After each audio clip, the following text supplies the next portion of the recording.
Hi అండి, నమస్తే అందరికీ. Welcome back to our channel. It's me can me official. అయితే మా పాపది గజ పూజ చెప్పాను కదండి. గజ పూజ అయిపోయింది, స్టేజ్ పర్ఫార్మెన్స్ అయిపోయింది. అన్నీ కాస్త చూస్తున్నారు కానీ లైక్ చేయట్లేదు. Please like and share, comment, subscribe my channel అండి.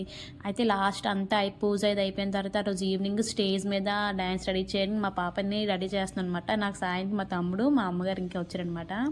నాకు ఆ సారీ కట్టడం అంటే నాకు ఫస్ట్ టైం అది ఎలాగా కట్టాలో నాకు తెలియకపోతే అక్కడ ఒక అమ్మాయి వచ్చి డ్రెస్ని బాగా అంటే ఎలా కట్టాలనేది చెప్పిందనమాట. అదంతా అయిపోయిన తర్వాత స్టేజ్కి అంటే దానికి సంబంధించిన మేకప్ వేరే ఉంటుందంట. దానికి వెయ్యాలంటే మీ పాప చిన్నదే కదమ్మా, లాస్ట్లో వేయించుకుందాం అని చెప్పేసి అన్నారని అందరూ అయిపోయిన తర్వాత లాస్ట్లో పాపకైతే మేకప్ చేయించామండి.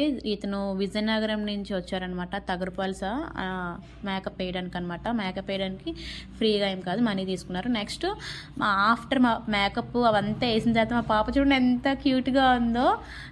నేనైతే ఇది ఫుల్ హ్యాపీ అనమాట. హ్యాపీ, చాలా చాలా అంటే చాలా హ్యాపీ. అంటే నాకున్న కళను మా పాప ద్వారా నెరవేర్చుకున్నందుకు నాకైతే అస్సలు ఎంత అంటే అంత బాబోయ్ చాలా ఆనందం అనిపించింది. అంటే పర్ఫార్మెన్స్ చేసి అంటే స్టేజ్ ప్రోగ్రామ్ స్టార్ట్ చేసే ముందు అందరూ చాలామంది చిన్నపిల్లలు ఉన్నారని చెప్పేసి ఫస్ట్ చిన్నది మ్యాజిక్ షో చేశారనమాట. నెక్స్ట్ గురువు గారు ఇంకా మా పాపకి డాన్స్ చెప్పే టీచర్ గారు వచ్చి నటరాజ స్వామిని పూజ చేసిన తర్వాత అప్పుడు డ్యాన్స్ ప్రోగ్రామ్ స్టార్ట్ చేశారండి. స్టార్టింగ్ వినాయకుడి పాటతో స్టార్ట్ చేశారు. నేను ఆ వీడియో క్లిప్ తీయడం మర్చిపోయాను. తిన యాంకర్ అనమాట. అదైన తర్వాత ఈలోపు మా పాపది మేకప్ అంతా వాటర్ ప్రూఫ్ కదా, స్మచ్ అయిపోతుందని చెప్పేసి ఫ్యాన్ దగ్గర నించిపెట్టింది మా అమ్మ.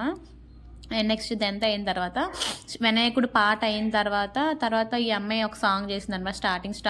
స్టార్టింగ్ తింది, తర్వాత ఫస్ట్ వినాయకుడు సాంగ్, తర్వాత ఇదనమాట. అదంతా అయిపోయిన తర్వాత మా పాపది డ్యాన్స్ వస్తుంది చూడండి.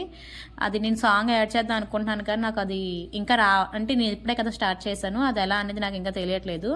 అది మా పాప అయితే డ్యాన్స్ చేస్తుంటే ఎంత క్యూట్గా అనిపించింది నాకైతే. ఐఎమ్ ఫుల్లీ సాటిస్ఫైడ్ అనమాట. ఎన్ని రోజులు నేర్చుకున్నందుకు I'm so excited.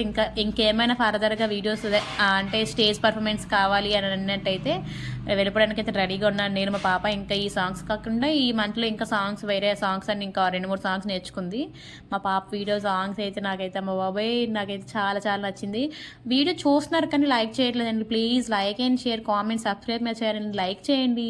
Further videos అన్నీ వస్తాయి మీకు. నేను అప్లోడ్ చేసినవన్నీ నేను చేసిందంతా మంచిగా చేస్తున్నాను కదా. నా ఎవరికి పనికొచ్చిందే పనికిరాందే కాదు, పనికొచ్చిందే కదా చేస్తున్నాను. మా పాప చూడండి సాంగ్ చేస్తుంది. ఇది మూషిక వాహన సాంగ్ అనమాట. నాకు సాంగ్ యాడ్ చేయడం రాలేదు. స్టేజ్ ఎక్కేటప్పటికే మా పాప మేకప్ అంతా చూడండి, మూతి ఐస్ అవన్నీ ఎలాగా చెరిగిపోయినాయో. కానీ ఈ సాంగ్ అంతా అయిపోయిన తర్వాత మేము లాస్ట్లో మెమెంటో ఇచ్చారు. మెమెంటో ఇచ్చినంత వరకు ఉండలేదు, పాప చిన్నదే కదా, వెళ్ళిపోయాము. మా స్టార్టింగ్ పర్ఫార్మెన్స్ అంటే ఆ 2 వినాయకుడి పాట ఇది అయిపోయిన తర్వాత నెక్స్ట్ 3వ సాంగ్ మా పాపది అనమాట. సాంగ్ అవ్వగానే మేము వెళ్ళిపోయాము. అంటే మెమెంటో తర్వాత క్లాస్కి వెళ్ళి తీసుకుందాం అన్నట్టు, క్లాస్కి వెళ్ళి తీసుకుందాంలే అని చెప్పేసి మా పాపది ప్రోగ్రామ్ అయిపోయిన తర్వాత వెంటనే వెళ్ళిపోయాము. ఇంకా చిన్నదాయి కదా, ఇంకా అవన్నీ బాగా హెవీగా ఉన్నాయి ఫస్ట్ టైం కాబట్టి అవి క్యారీ చేయలేకపోయింది పాప. కానీ నాకైతే ఐఎమ్ సో సో బ్లెస్డ్ అనమాట మా పాపని నేను కన్నందుకు. కానీ అంటే తను నేర్చుకోలేము అనుకున్నాం కానీ నేర్చుకుంది. కింద మా చిన్న పాప అయితే మా అక్క డ్యాన్స్ చేస్తుందని తను ఎగ్జైట్ అయిపోతుంది. థ్యాంక్స్ ఫర్ వాచింగ్ అండి. వీడియోస్ అంటే ఫొటోస్ తీసాను, మేడం గారు తాంబూలం ఇచ్చాము. నెక్స్ట్ ఎవరైతే మన ఛానల్ ఫస్ట్ టైం చూస్తున్నారు please like and share, comment, subscribe my channel. Thanks for watching. Bye.